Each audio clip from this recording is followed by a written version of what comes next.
এই দেখেন স্কুলে ছোট ছোট বাচ্চারা ছাত্রছাত্রীদের জন্য সরকার থেকে এই চাল বরাদ্দ হচ্ছে মিড ডে মিলের জন্য। দেখুন আপনারা, আপনাদের ছোট ছোট শিশুদের নিরাপত্তা কোথায়?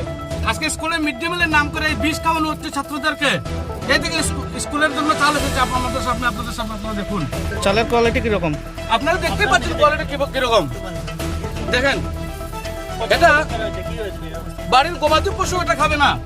ছোট ছোট ছাত্রছাত্রীদের জন্য এই চাল বরাদ্দ হয়, কোটি কোটি টাকা মিড ডে মিলের নাম করে আত্মসাৎ করে আর ছাত্রছাত্রীদেরকে এই চাল খাওয়ানো হচ্ছে। দেখুন দেখুন, এটাকে আপনারা খাবেন?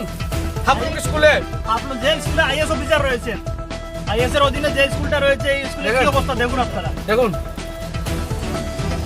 চাল দেখুন আপনারা। তত্ত্বাবধানে এই স্কুল চলছে, এই স্কুলের ছাত্রছাত্রীদের জন্য এটাই বরাদ্দ হচ্ছে। আপনারা দেখুন, লজ্জা রাখার জায়গা নাই। রাজ্যের শিক্ষা ব্যবস্থা তলানিতে যেতে যেতে ছাত্রছাত্রীদের জন্য যে মিড ডে মিল বরাদ্দ হয়, সেই মিড ডে মিলের জন্য এই চাল আসে স্কুলের মধ্যে। আপনারা দেখুন, আপনাদেরকে যে সরকার ছাত্রছাত্রীদের জন্য এই চাল বরাদ্দ করছে, তাদের কাছে আমি প্রশ্ন করতে চাই, শিক্ষা দপ্তরের কাছে প্রশ্ন করতে চাই, আপনার বাড়ির যে ছোট্ট সন্তান রয়েছে, সেই সন্তানকে কি আপনি এটা খাওয়াবেন?